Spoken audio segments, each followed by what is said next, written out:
Ocean acidification has been known to happen due to the increasing CO2 concentration in the atmosphere.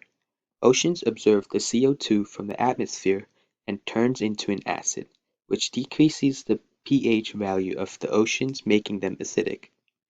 The acidic oceans are causing a disturbance in the aquatic food chain because the acidic conditions are deteriorating the shelled organisms, which leads to a decline in their population, which then leads to a declining population of dependent species such as small fish.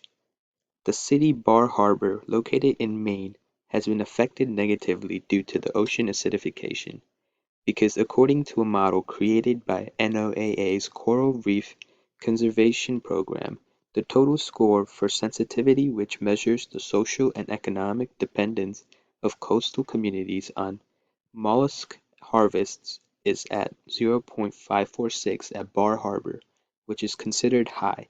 The population relies on mollusks mollusks for food and to sell. According to the same model, significant upwelling is causing the acidic water to coastline, and by 2029 the water will reach a chronically stressful condition for shelled mollusks. This will be detrimental for fishermen who make their living harvesting shelled organisms such as mollusks or oysters. Local shops and restaurants will have to pay a higher monetary price, and tourism will decrease due to decrease in kelp and increase in algae. Some solutions globally include decreasing the use of fossil fuel, which would cause the CO2 concentrations in the atmosphere to drop.